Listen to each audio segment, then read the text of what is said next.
Welcome. Today I'm on 231 South, right outside of Troy, Alabama. This is the Pioneer Museum of Alabama log homes.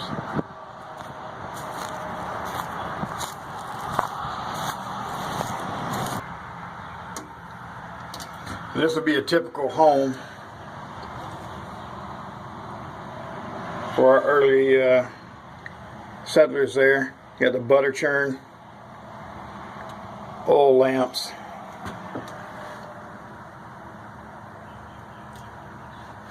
of course your bed just right there. Be the kitchen area.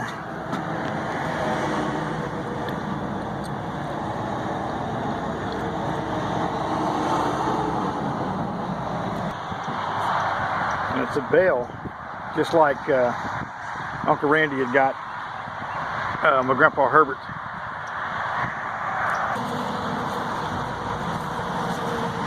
It's a wishing well.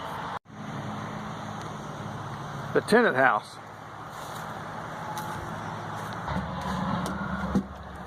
You'll see the walls have newspaper, and that was used in a lot of homes as insulation. And I haven't been told that here, but I have been told that, and actually witnessed that in a few homes that I lived in back in Louisiana. The outhouse, and right beside the log house, you'll see a small stand of cotton of a typical schoolhouse from period. A lot like, matter of fact, this is the same, look at this, same size and texture, same woodwork and everything as the schoolhouse that I showed you in a few videos back there in Manifest, Louisiana, that I actually attended kindergarten in. Same desk. A lot of you guys that's watching me from Louisiana, you remember sitting in these exact same style desks when we were kids. You know, they didn't upgrade them much. And still has the old hole where the where your ink should go. But I know for sure you guys remember sitting in these little desks. And a few of the guys had already been in the 8th grade 8 times, really struggled with those. And also, you'd get stuck with these little half desks. And you know, they were comfortable to sit in, but not optimal to work out of. Uncle Ben and dear old Abe and check out the psychedelic eyes. Stories, even my dad told me stories that when he first moved to Manifest Elementary, that the children were required to bring a stick of wood to school to help keep the furnace going in the winter months. Great representation of an old one-room schoolhouse. A pioneer home. This is similar to something that I would be very interested in living in once retirement comes up. Just a smaller home with a porch area. Great representation. Beautiful stonework.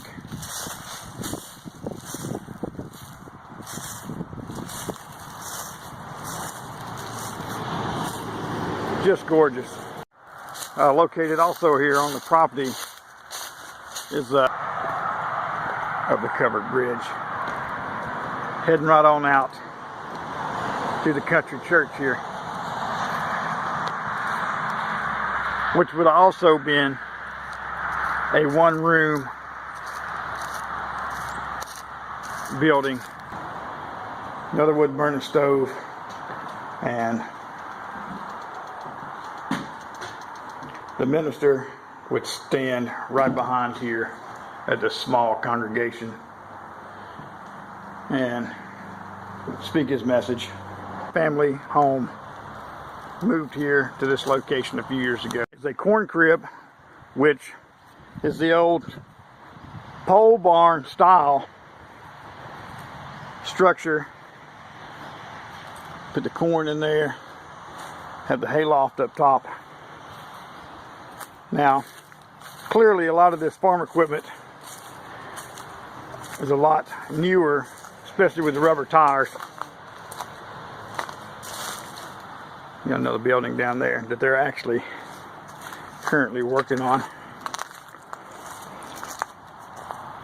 Got the old smokehouse right here. You would hang, fire would be built in there. You would hang meat to be smoked.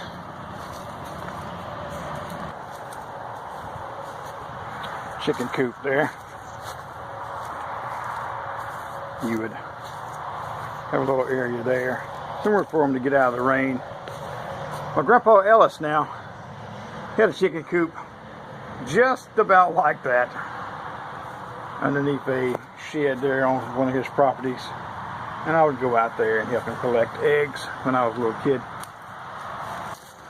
Also, this is a sugarcane grinder, and the way this works is you will hitch mule, oxen, horse, mother-in-law, and they will twist this around, and as this twists around, you would feed the sugarcane through here, and then they would catch the juices, and then that was what you would turn into syrup and what have you. There's actually, he's brown today, but there is a green anole, which are pretty common here in this area. They're just out here in the wild. They get a little bit bigger than that, but nothing much bigger.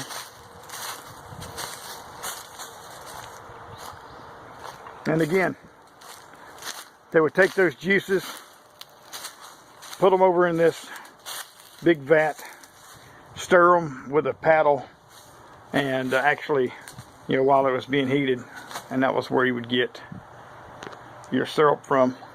So, pretty cool stuff they have here.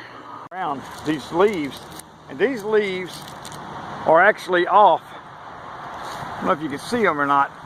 They're called muscadines, and the muscadine vine produces a wild grape, and they are very delicious, and I wish I would have caught them in the right time of the year, because I haven't had any in quite some time. You can see these John Deere tracks, but also real deer tracks right here in the road, running right beside where the tractor is going. And I think that's pretty great that wildlife still walks around the property. A few nature trails throughout the property. I'm going to elect today not to actually walk on them due to time, but sometime when I'm in the local area again, I definitely want to come check this area out. Like I say, it just goes all throughout the woods. It's well maintained, so it's not a real snaky type situation. So I encourage anybody who's out here on 231 to stop by, bring the kids and the family out here, and just really enjoy a great environment. Old Engine 14, the W. Smith Lumber Company's transport train out of Chapman, Alabama.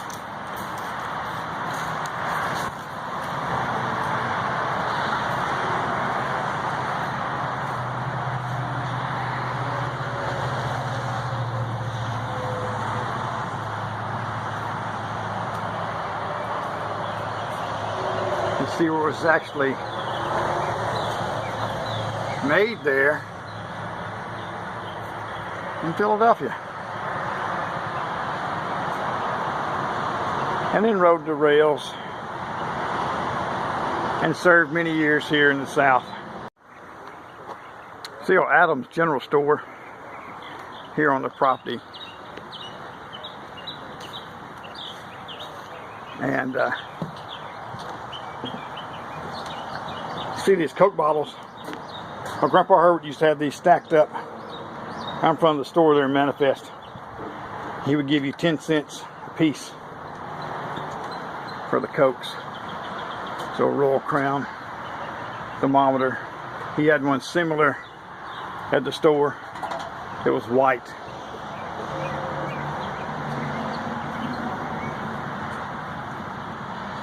Really great old signage.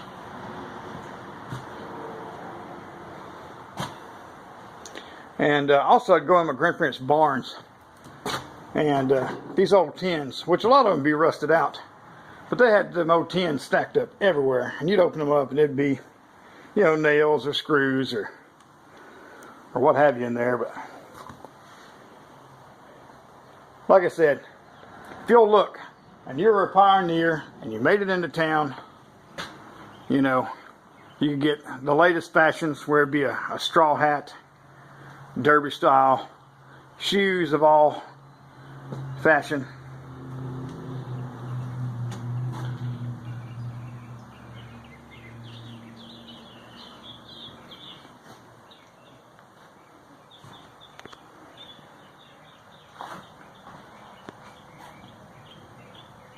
And again, with the cash registers, and you could probably, while you were fitting your shoes, sit here.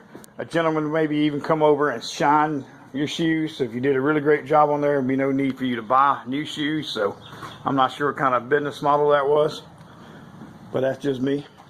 Like I said, you know, I used to sit out in front of my grandfather's little store, and those old men would get out of their vehicle and then they'd light up and take a puff or two off of it and throw their cigarette down on the ground. And as a kid, I'm talking about 8, 9 years old, I'd go grab that cigarette up and take it behind the store and sneak a few puffs off of it. But I had to give that up because after a while my breath started to smell like old men's butts.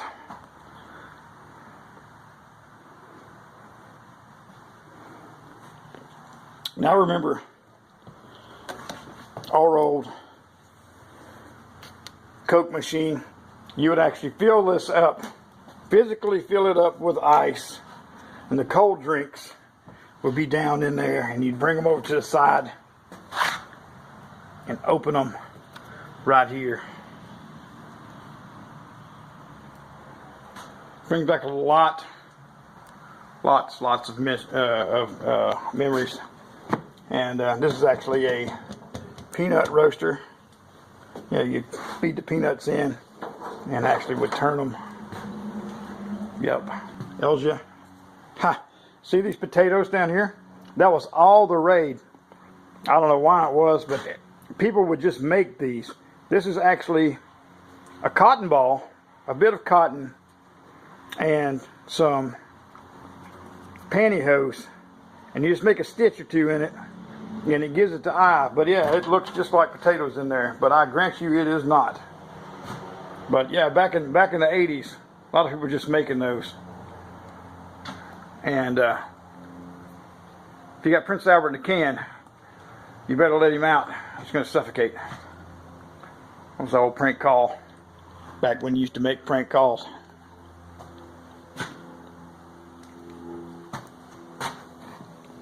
Box of King Edwards. This was also doubled as a really great crayon box to take to school. If you don't believe me, ask me. Did that. Shelf. I don't know how well you can pick this up, but as I look, I remember all these products because my granddad's store was just about like this. He had all these things behind the counter, and you'd come in and you'd have penny candy jars all along this area. And I seen little dirty-faced kids out of the hills of Manifest come in there with a handful of change and sling it up on the counter and say, "What can I get with this?" And he wouldn't even count it. He would just take some penny bags and just fill the bags up full of candy and send the child on his way. This is the Curren River Depot, military memorabilia and collectibles inside. We're going to see if it's open. I hope so.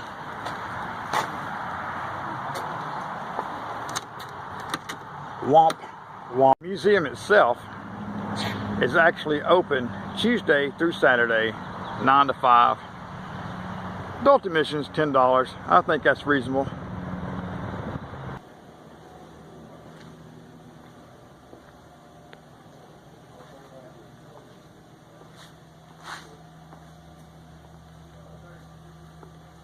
Oh, Dapper Dan.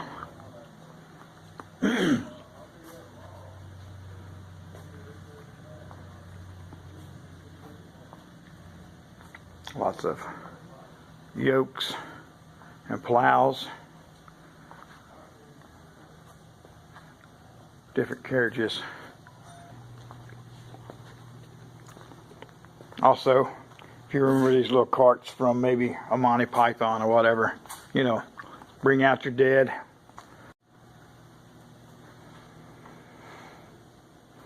A lot of farm tools that you would generally find.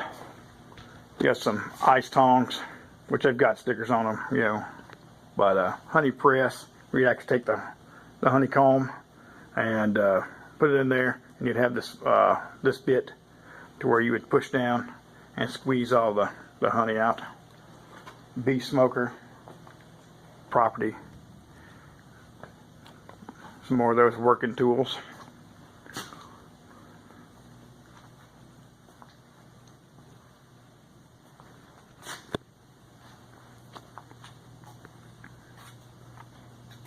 And this is actually how you would see how this log cart would work.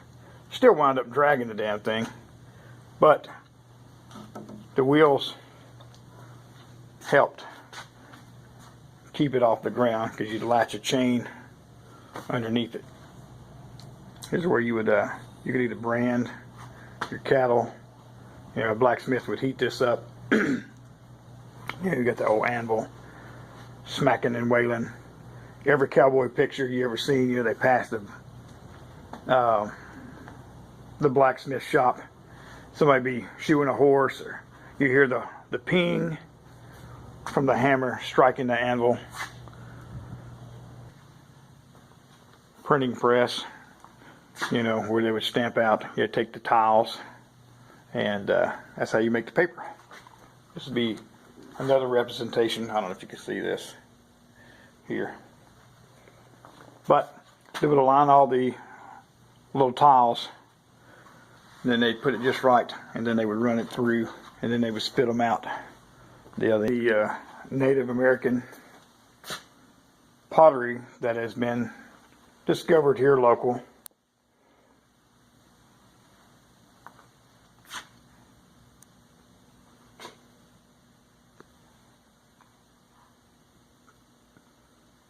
Some of it was quite ornate. I mean, to think about, you know, they didn't have the tools of today. And I'm not the one to give the greatest history lesson. I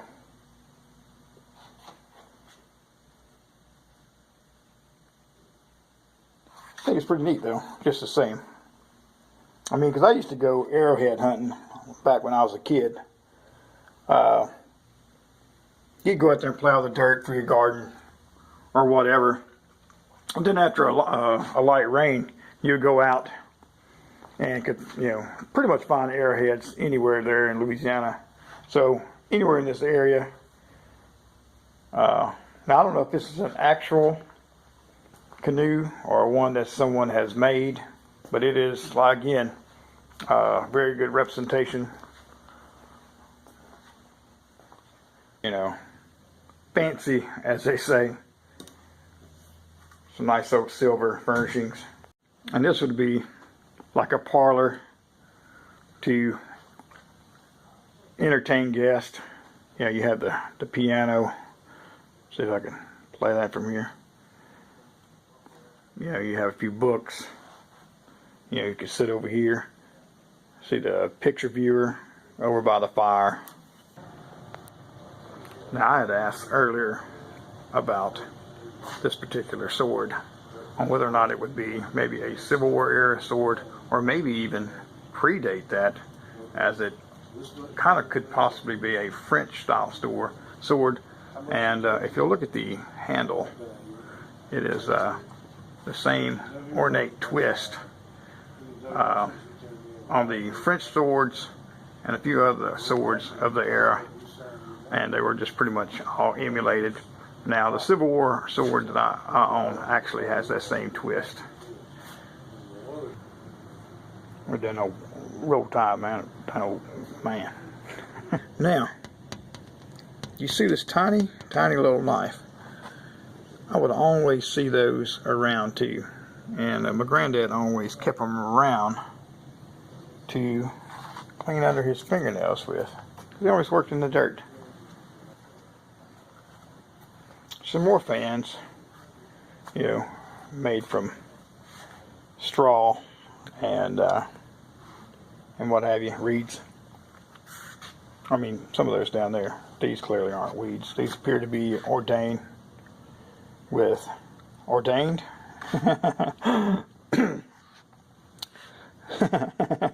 laugh at myself sometimes. But these appear to have peacock feathers on there. Ordained. Chester chamber pot. The Pioneer Museum here, right outside of Troy, Alabama, 231 South. Awesome folks.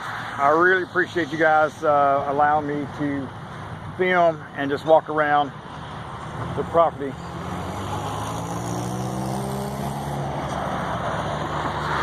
You guys take care.